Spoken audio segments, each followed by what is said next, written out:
Good afternoon, everybody. Please have a seat. It is my pleasure to welcome President Karzai back to the White House, as well as this delegation. We last saw each other during the NATO summit in my hometown of Chicago, a city that reflects the friendship between our peoples, including many Afghan Americans, as well as the Karzai family. So, Mr. President, welcome. We meet at a critical moment. The 33,000 additional forces that I ordered to Afghanistan have served with honor. They've completed their mission and, as promised, returned home this past fall. The transition is well underway, and soon nearly 90% of Afghans will live in areas where Afghan forces are in the lead for their own security. This year will mark another milestone. Afghan forces will take the lead for security across the entire country. And by the end of next year, 2014, the transition will be complete. Afghans will have full responsibility for their security, and this war will come to a responsible end. This progress is only possible because of the incredible sacrifices of our troops and our diplomats, the forces of our many coalition partners, and the Afghan people who've endured extraordinary hardship. In this war, more than 2,000 of America's sons and daughters have given their lives. These are patriots that we honor today, tomorrow, and forever. And as we announced today, the next month I will present our nation's highest military decoration, the Medal of Honor, to Staff Sergeant Clinton Romache for his heroic service in Afghanistan. Today, because of the courage of our citizens, President Karzai and I have been able to review our shared strategy. With the devastating blows we've struck against al-Qaeda, our core objective, the reason we went to war in the first place, is now within reach, ensuring that al-Qaeda can never again use Afghanistan to launch attacks against our country. At the same time, we pushed the Taliban out of their strongholds. Today, most major cities and most Afghans are more secure, and insurgents have continued to lose territory. Meanwhile, Afghan forces continue to grow stronger. As planned, some 352,000 Afghan soldiers and police are now in training or on duty. Most missions are already being led by Afghan forces. And of all the men and women in uniform in Afghanistan, the vast majority are Afghans who are fighting and dying for their country every day. We still face significant challenges, but because of this progress, our transition is on track. At the NATO summit last year, we agreed with our coalition partners that Afghan forces will take the lead for security in mid-2013. President Karzai and his team have been here for several days. We've shared vision for how we're going to move ahead. We've consulted with our coalition partners, and we will continue to do so. And today we agreed that as Afghan forces take the lead and as President Karzai announces the final phase of the transition, coalition forces will move to a support role this spring. Our troops will continue to fight alongside Afghans when needed, but let me say it as plainly as I can. Starting this spring, our troops will have a different mission: training, advising, assisting Afghan forces.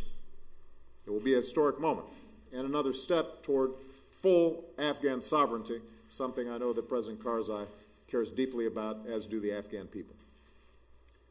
This sets the stage for the further reduction of coalition forces. We've already reduced our presence in Afghanistan to roughly 66,000 U.S. troops. I've pledged we'll continue to bring our forces home at a steady pace, and in the coming months I'll announce the next phase of our drawdown, a responsible drawdown that protects the gains our troops have made. President Karzai and I also discussed the nature of our security cooperation after 2014. Our teams continue to work toward a security agreement, and as they do, they will be guided by our respect for Afghan sovereignty and by our two long-term tasks, which will be very specific and very narrow. First, training and assisting Afghan forces, and second, targeted counterterrorism missions against al-Qaeda and its affiliates. Our discussions will focus on how best to achieve these two tasks after 2014, and it's our hope that we can reach an agreement this year. Ultimately, security gains must be matched by political progress, so we recommitted our nations to a reconciliation process between the Afghan government and the Taliban. President Karzai updated me on the Afghan government's roadmap to peace, and today we agreed that this process should be advanced by the opening of a Taliban office to facilitate talks. Reconciliation also requires constructive support from across the region, including Pakistan. We welcome recent steps that have been taken in that regard, and we'll look for more tangible steps because a stable and secure Afghanistan is in the interest not only of the Afghan people in the United States, but of the entire region. And finally, we reaffirmed the strategic partnership that we signed last year in Kabul, an enduring partnership between two sovereign nations. This includes deepening ties of trade, commerce, strengthening institutions, development, education, and opportunities for all Afghans, men and women, boys and girls. And this sends a clear message to Afghans and to the region. As Afghans stand up, they will not stand alone. The United States and the world stands with them. Now, let me close by saying that this continues to be a very difficult mission. Our forces continue to serve and make tremendous sacrifices every day. The Afghan people make significant sacrifices every day. Afghan forces still need to grow stronger. We remain vigilant against insider attacks. Lasting peace and security will require governance and development that delivers for the Afghan people and an end to safe havens for al-Qaeda and its ilk. All this will continue to be our work. But make no mistake, our path is clear and we are moving forward. Every day, more Afghans are stepping up and taking responsibility for their own security, and as they do, our troops will come home. And next year, this long war will come to a responsible end. President Karzai, I thank you and your delegation for the progress we've made together and for your commitment to the goals that we share. A strong and sovereign Afghanistan where Afghans find security, peace, prosperity, and dignity. And in pursuit of that future, Afghanistan will have a long-term partner in the United States of America. Mr. President. Thank you. Thank you very much, Mr. President, for the very gracious and warm welcome to me and the Afghan delegation on this visit to Washington, and for bearing with us, as I mentioned during our talks, in the Blair House with all the crowds that we have there. The President and I discussed today in great detail all the relevant issues between the two countries. I was happy to see that we have made progress on some of the important issues for Afghanistan. Concerning Afghan sovereignty, we agreed on the complete return of detention centers and detainees to Afghan sovereignty, and that this will be implemented soon after my return to Afghanistan.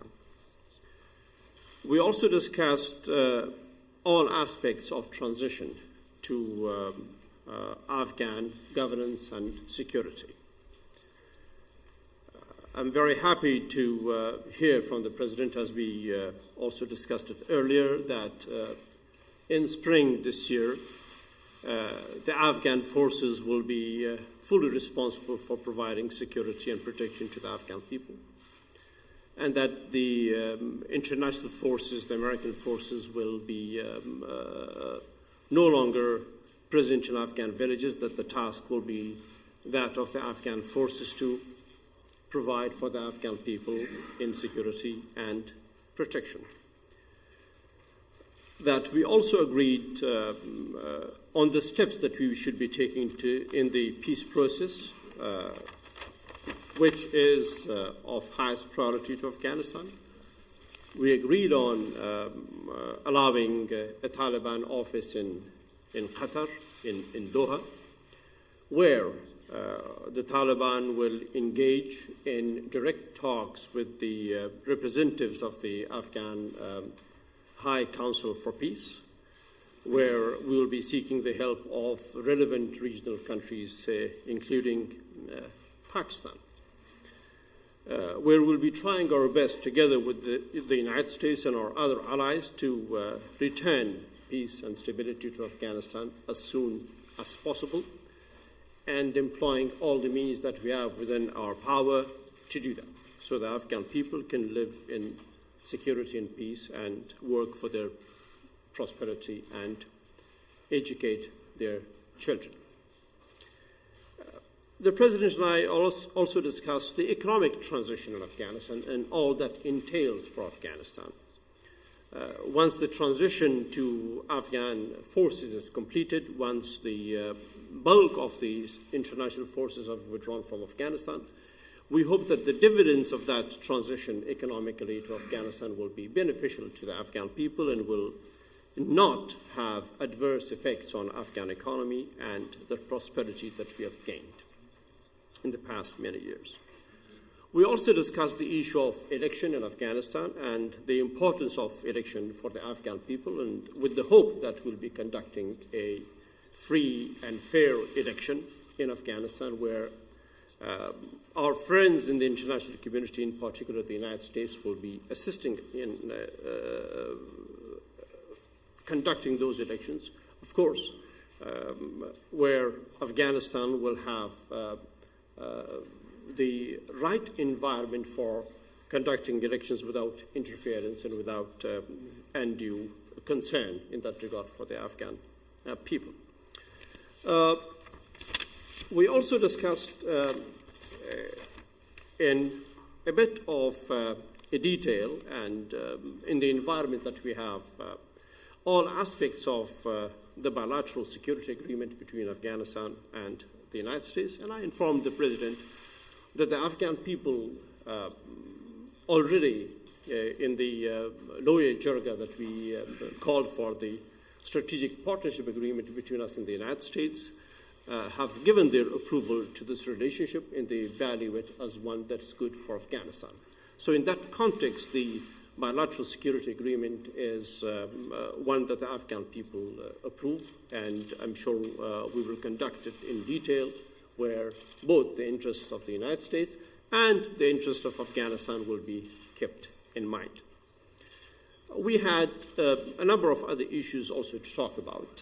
During our conversations, and perhaps many times in that conversation, beginning with the conversation, of course, I thanked the President for the help that the United States has given to the Afghan people, for all that we have gained in the past 10 years, and that those gains will be kept by any standard while we are working for peace and stability in Afghanistan, including respect for Afghan constitution.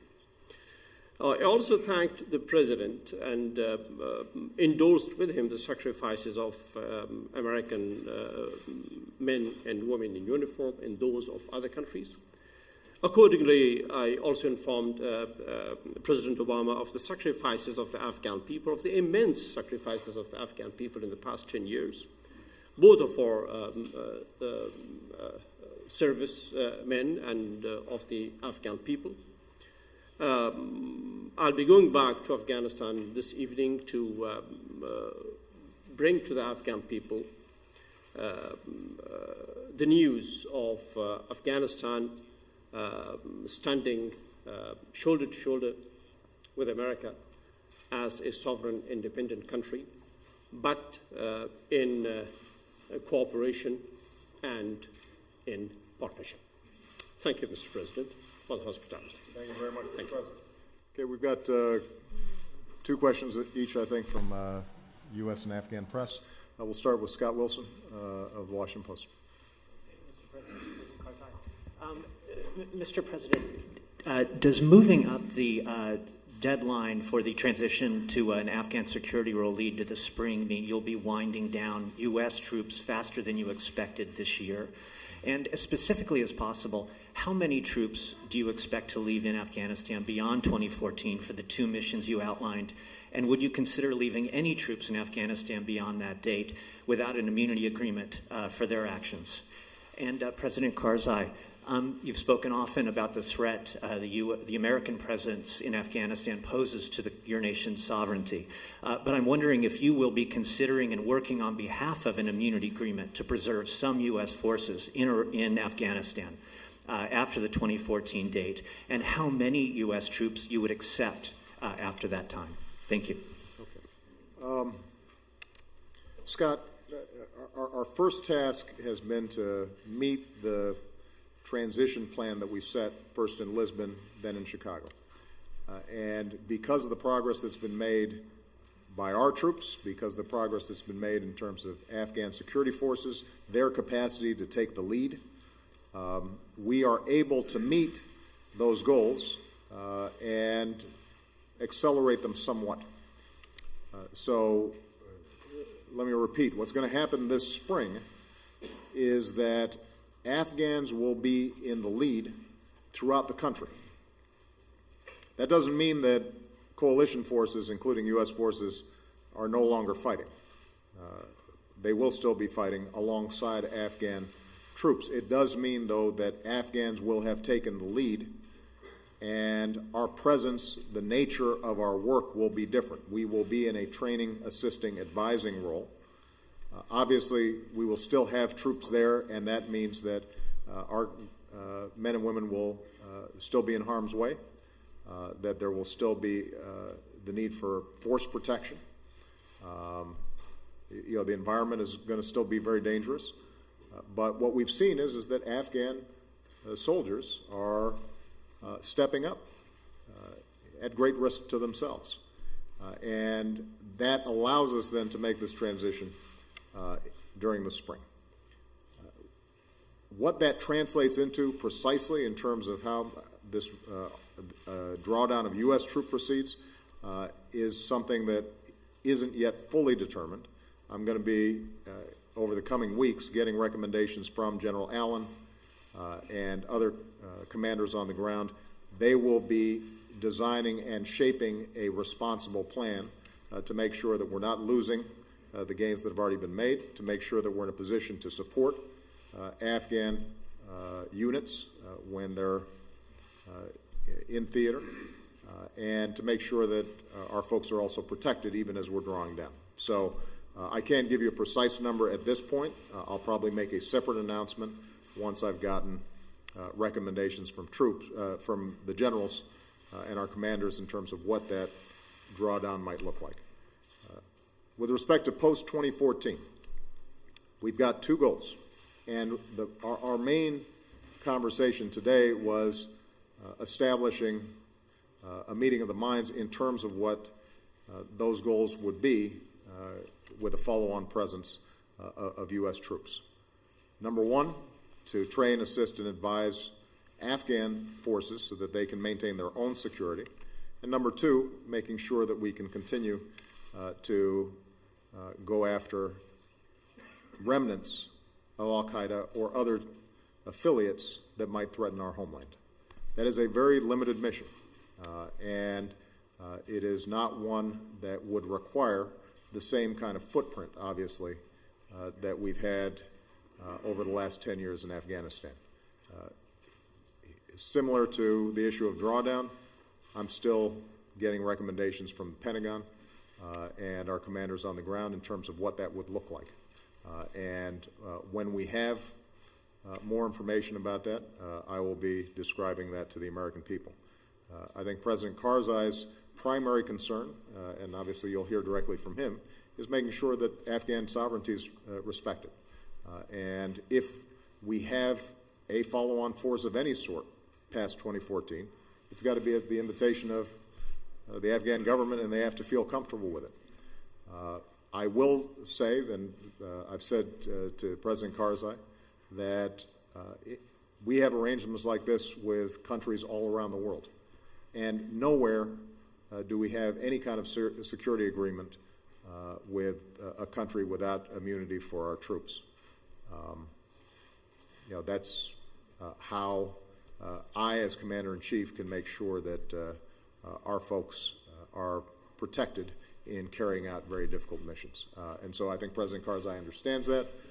I don't want to get ahead of ourselves in terms of the negotiations that are still remaining on the bilateral security agreement, but I think it's fair to say that from my perspective at least, it will not be possible for us to have any kind of U.S. troop presence post-2014 without assurances that our men and women who are operating there are in some way subject to the jurisdiction of another country.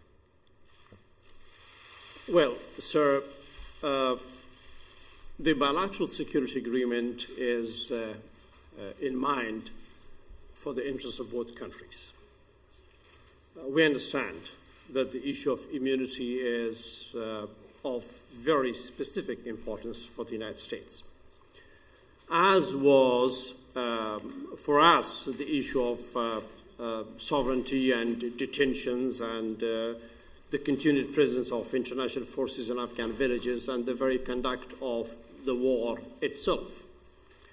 With those issues resolved, as we did today, part of it, the rest was done earlier, I can go to the Afghan people and argue for immunity for U.S. troops in Afghanistan in a way that Afghan sovereignty will not be compromised, in a way that Afghan law will not be compromised, in a way that the provisions that we arrive at through our talks will give the United States the satisfaction of what it seeks and will also provide the Afghan people the benefits that they are seeking through this partnership and the subsequent agreement. That's not for us to decide. It's an issue for the United States. Numbers are not going to make a difference to the situation in Afghanistan. It's the broader relationship that will make a difference to Afghanistan and beyond in the region. The specifics of numbers are issues that the military will decide, and Afghanistan will have no particular concern when we are talking of numbers and how they are deployed. An Afghan press, English-speaking press, the forces all making their money. I am Abdul Qadir Mirzai, correspondent for Ariana Television, Kabul, Afghanistan. I prefer to ask my question to my own language. Janab Rais Jumhur, Mr. President, the missions of combative mission of United States after 2014, how this mission will be, how will it be resembling the same mission as it was during 11 years, or is there a different kind of missions? Those who are in Pakistan, particularly the safe havens that are in Pakistan, what kind of policy will you have? Thank you.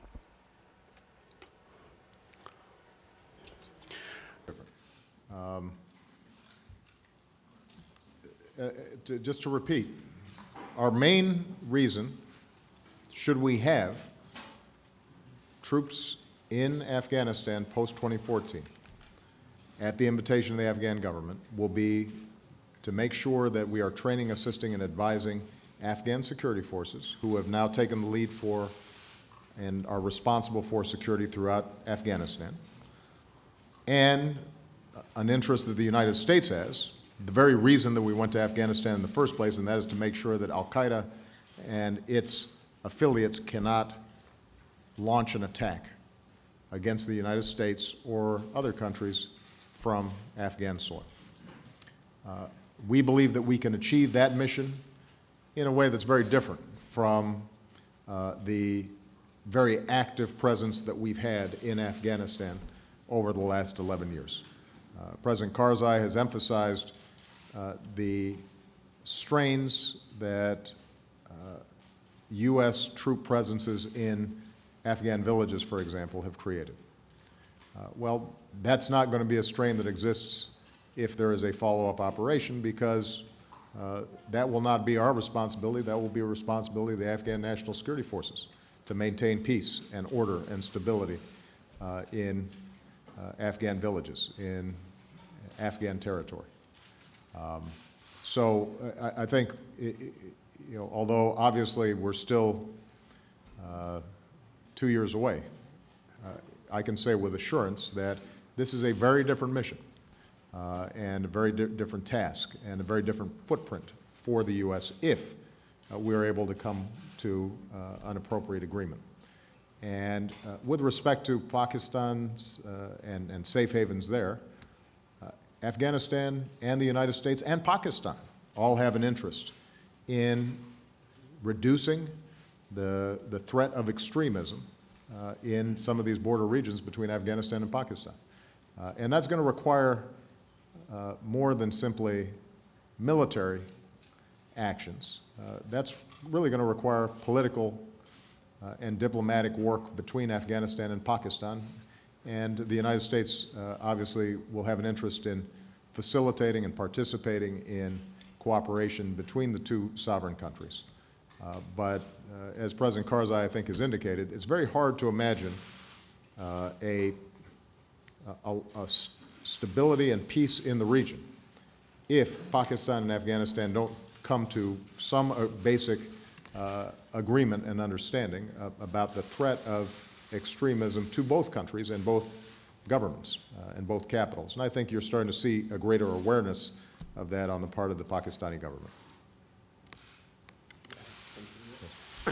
سوالی که شما کردین راجع به چگونگی حضور امریکا بعد از 2000 The question that you have made about that we talked about this issue in detail today, about the prisoners, about the detention centers. All of these will transfer to the Afghan sovereignty, and the U.S. forces will pull out from villages, will go to their bases, and the Afghan sovereignty will be restored. And after 2014, we are working on it, on these relations. This relation will have a different nature and will be on different principles. It will resemble probably to Turkey's United States, Turkey or Germany. We are studying this relationship, and we will do that. Thank you, Mr. President. As you contemplate the end of this war, can you say as Commander-in-Chief that the huge human and financial costs that this has entailed can be justified given the fact that the Afghanistan that the world will leave behind is somewhat diminished from the visions of reconstruction and democracy that were kind of prevalent at the beginning of the war? And President Karzai, many independent studies have criticized Afghanistan for corruption and poor governance. Do you stand by your assertion last month that much of this is due to the influence of foreigners? And are you completely committed to stepping down as president after the elections next year? I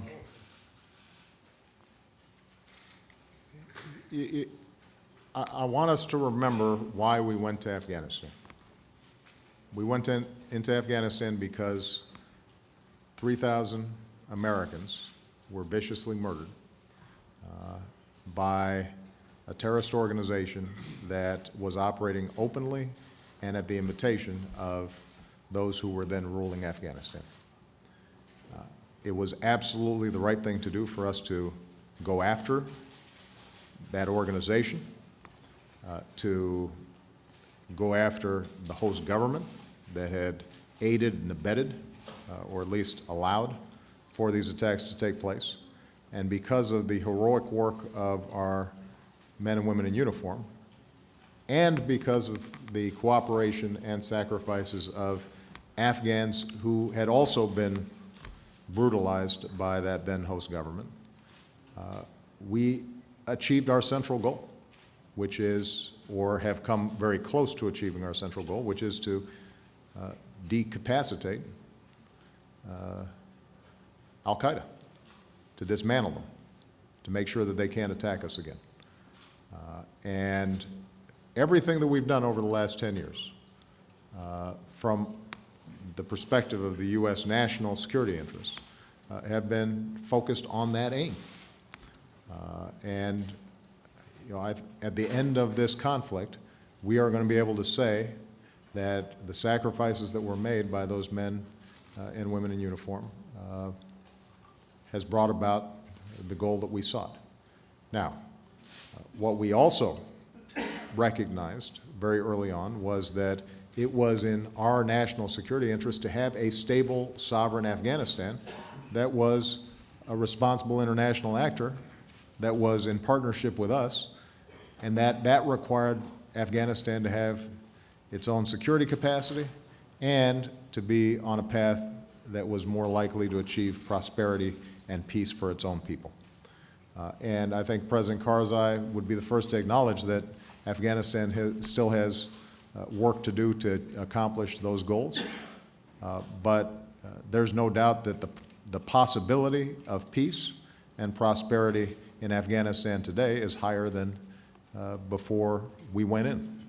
And that is also in part because of the sacrifices that the American people have made during this long conflict. So, I think that have we achieved everything that some might have imagined us achieving in the best of scenarios? Probably not. This is a human enterprise, and you fall short of the ideal.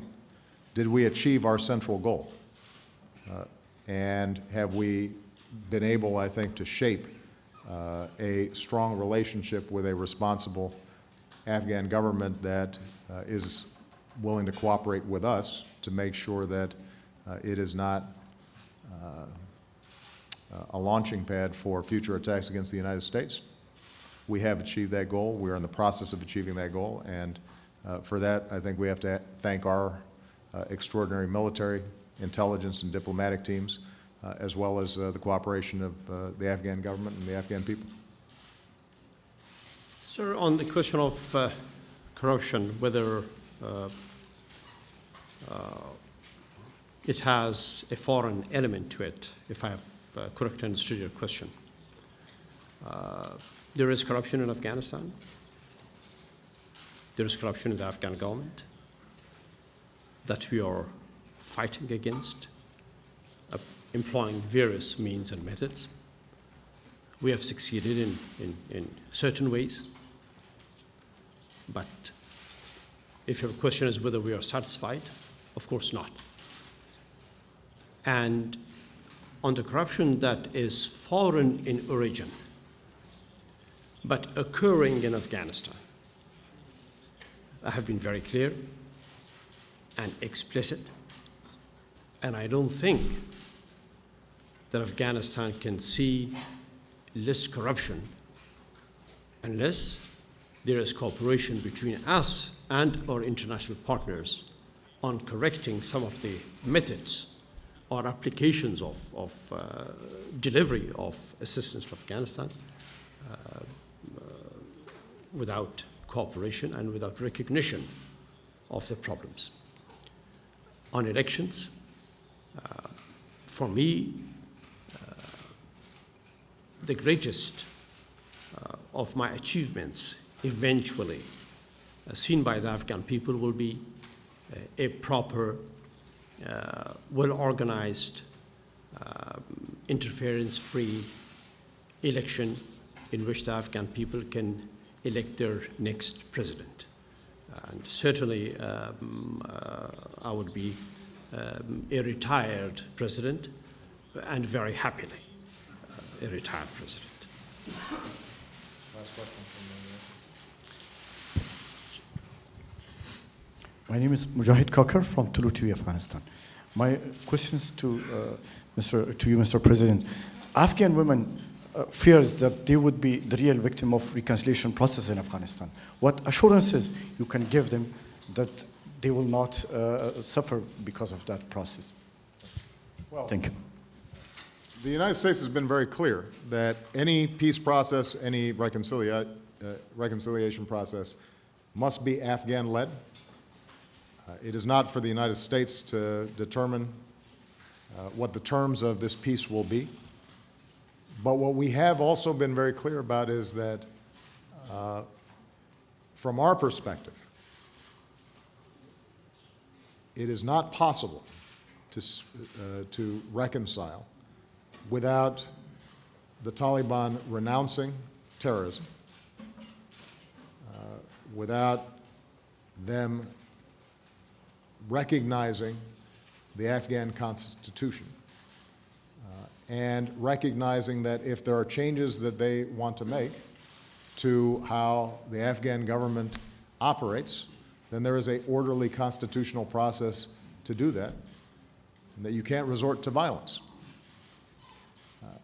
The Afghan Constitution protects the rights of Afghan women. And the United States strongly believes that Afghanistan cannot succeed unless it gives opportunity to its women. We believe that about every country in the world. And so we will continue to voice very strongly support for the Afghan Constitution, its protection of minorities, its protection of women, and we think that a failure to provide that protection not only will make reconciliation impossible to achieve, but also would make Afghanistan's long-term development impossible to achieve. The single best indicator, or one of the single best indicators of a country's prosperity around the world is how does it treat its women? Does it educate that half of the population? Does it give them opportunity? When it does, you unleash the power of everyone, not just some. I think there was great wisdom in Afghanistan ratifying a constitution that recognized that. That should be part of the legacy of these last 10 years. Okay? Thank you very much, everybody.